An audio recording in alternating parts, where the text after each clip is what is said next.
Muchas gracias. Thank you very much. Now we'll give the floor to Stian Berger Rosland, Mayor of Oslo. Your Eminence, ladies and gentlemen, dear colleagues, let me start by thanking the Holy Father and the Academy for inviting us here today. I think we all come with different perspectives and personal stories. For me, it's a special opportunity to visit the city of Rome, where my grandmother was born, and to be invited to speak inside the Vatican is a unique experience for the first Catholic governing mayor of Oslo since the Reformation.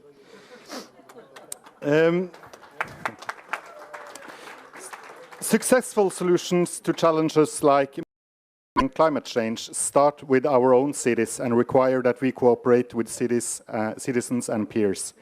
This is not easy, and as the fastest growing capital city in Europe, Oslo must grow while addressing these challenges.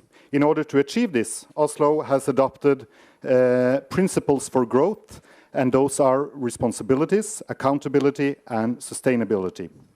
Responsibility is our first principle for growth, and many travel to Oslo from all over the world in search of a better life. 40% of our first graders now are Norwegian descent, and the city is better for it.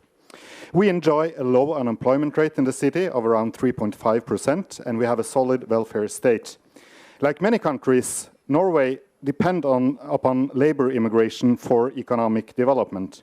Invariably, with this growth comes the risk of exploitation. It is our responsibility also as cities to protect the vulnerable from exploitation.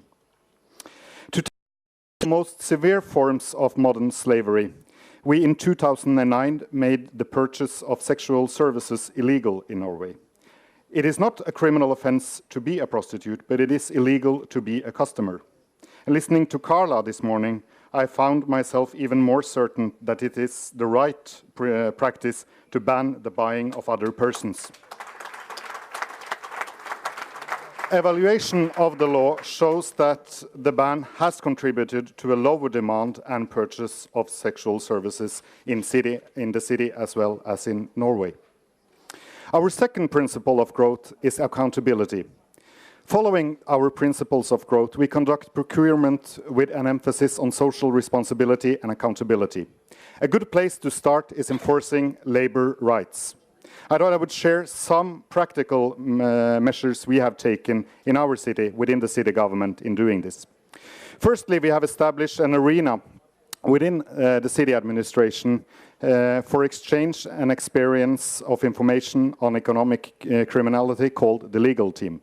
With this, we can make sure that, for example, the education department can share bad and good experience with contractors with other parts of the city administrations.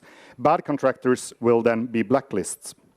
Secondly, we have a follow-up framework to check wages and working conditions to make sure that are workers on site really getting the pay and the free time as specified in the contract with the city. Thirdly, we are establishing a framework for electronic lists, standardizing how we keep track of crews on building sites working for the city. We also need to fight corruption and organized crime. Due to an alarming development of economic criminality, especially in the building sector, we have just concluded several changes in the municipality's standard contracts. Two of the most important of these are, firstly, a maximum of 2 subcontractors in the underlying supply chain of the main contractor. By doing this, we can be sure that we actually know who are doing the work for us, avoiding unlimited subcontracting and pulverization of responsibility and accountability.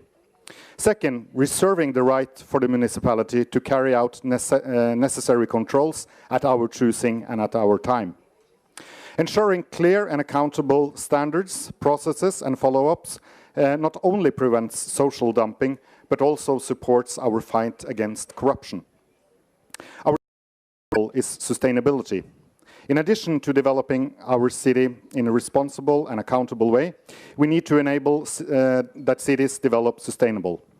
Oslo's goal is to cut the emissions of greenhouse gases by half by 2030 and by 2050. Accounting for 60% of Oslo climate gas emissions today, transportation is the main source of climate gas emissions. To achieve our ambitions, we need to rethink on how we look on housing and transport.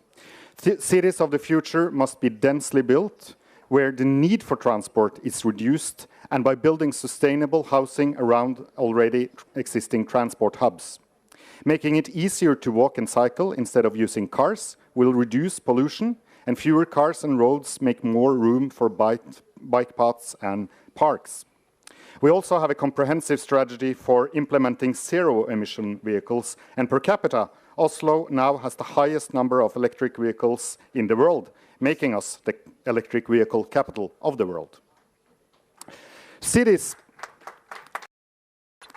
should also lead by example. Last year, the municipality of Oslo cut our own emissions by 22%.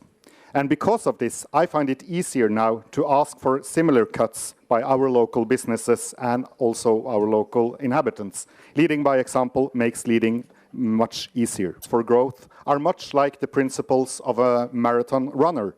We are not aiming for a short, flashy sprint. We are working for responsible, accountable, and sustainable growth, because these are commitments needed for a long-term and successful relationship between people and our city. We know that we succeed better if we work together. This is why it is so important that we have solid and lasting foundations in place based on strong principle. Thank you very much for your attention.